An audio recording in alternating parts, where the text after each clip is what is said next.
तो आज आम बनइबा चिकेन घी रोस्ट।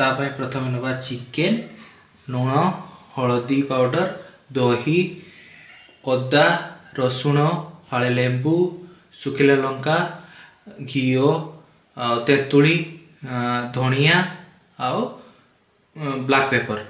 अबे जल्दी बोल, कल सुबह पनवेल निकलना। तो प्रथमे पकेबा हलदी पाउडर, लुण, तापरे दही। यहाँ हूँ मैरिनेशन हम। तो ये तीनटा आइटम भी खाली पड़ो। तो आबे आम गुड़ेबा, भल से गुड़े दबा।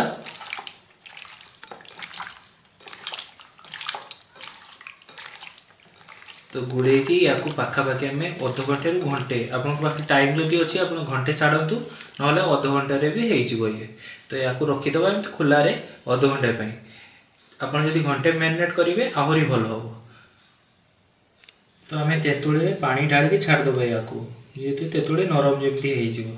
तो आम घी रोस्ट मसला तैयारी करवा। आगे सुखिला लंका कढ़ई पकईदे, तापर पकेबा धनिया, गोटा धनिया को आम पकईदे, तापर पकेबा आमर ब्लैक पेपर।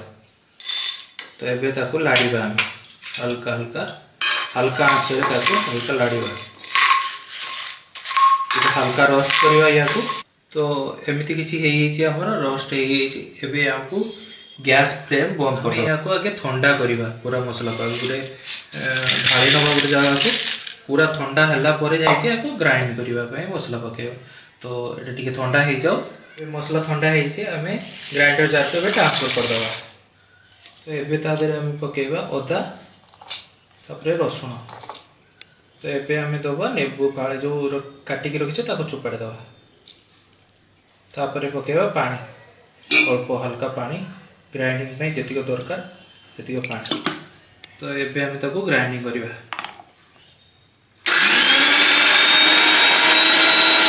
ग्राइंडिंग रेडी है। तो या पर आम रोषे स्टार्ट करवा। एमती किसी ग्राइंडिंग फाइन पेस्ट हो। तो ये आम घी रोस्ट करने कढ़ई में घी ढालदे। घी गरम है हल्का चलईदबा खणसी। पियाज ढालिबा आम।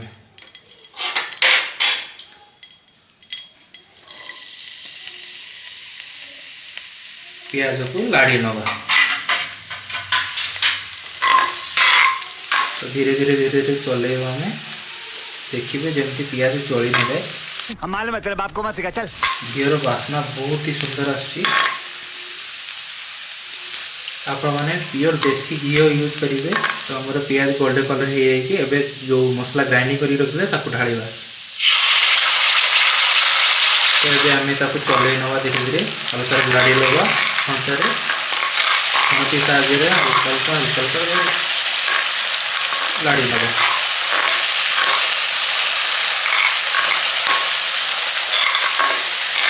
देखो आम मसला रे तेल छाड़ा।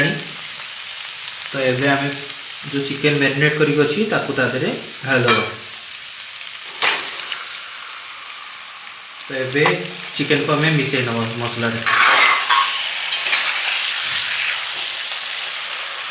भल से मिसई दबा।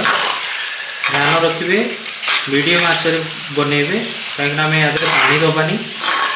घी रोस्ट जेहेतु आम या सुखिला पूरा बनइबा बिना पानी रे। तो ये आम या घोड़े दबा। एवं आम या घोड़े दबा। तो बार बार आपमती खोलिकी। तो ये आम ढकना खोली ताको आउरी चले नवा।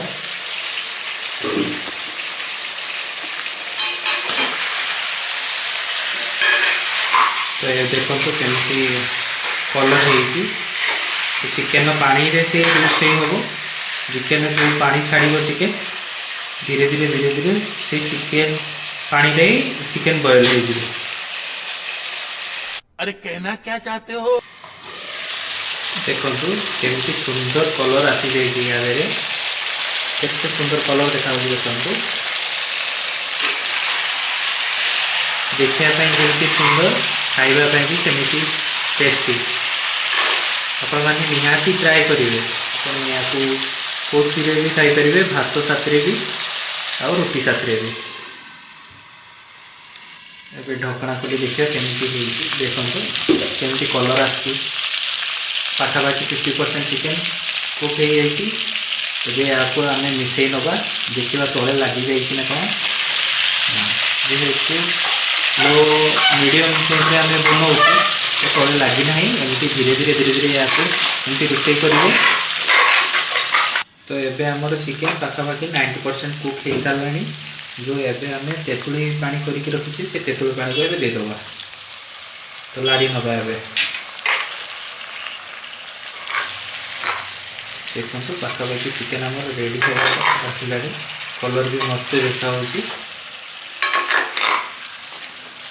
तेतुली पानी जमा भूलें कहीं दही लेंबू आ तेतुली कॉम्बिनेशन टा भल लगे चिकेन घी रोस्ट से। तो आपण मैंने एमती बनइबा आउ या 5 मिनट कुक करनबा आम। तो आमर 5 मिनट होगा ढकना खोलीदबा देखा केमी किसी फाइनाल केमती किसी देखा या चले नवा आम हाथी देखो केते सुंदर कलर आसी जाइए। तो एबे आम जो कड़ी पत्र रखीचे ताकू पकईदबा कड़ी पत्र देकी आउ थे मिसई नवा।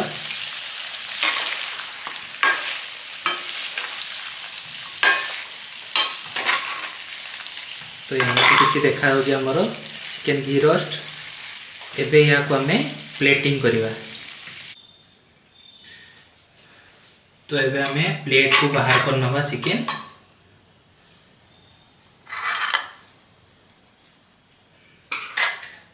देखु केते सुंदर देखा आपण मैंने निहाती ट्राए करेंगे कहीं आप चिकेन तो बनाऊँ चिकेन कषा चिकेन फ्राई सबुदिन तो बनाऊँ किंतु ये जिनस के ट्राए कर तो आपण मैंने भी निहाती ट्राए करेंगे। बहुत ही सुंदर रेसिपी है आउ जमी टेस्टी खावाई सेमती लुक भी दूसरी देखो केमती देखा बहुत सुंदर लुक आसुची। तो एमती किसी अच्छी आमर हल्का जो ग्रेवी अच्छी ऊपर पकईदे आम निहाती ट्राए करेंगे बाकी आपको टेस्ट कर जनाऊँ केमी है।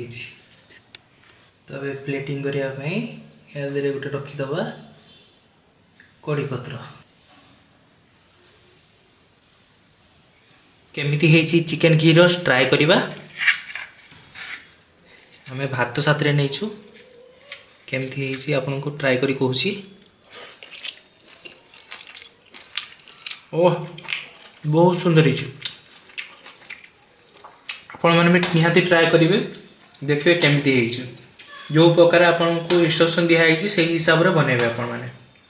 थैंक यू सांग मैंने एमती सपोर्ट करंतु आमको आ सब्सक्राइब करने को भूलिबनी। Thank you.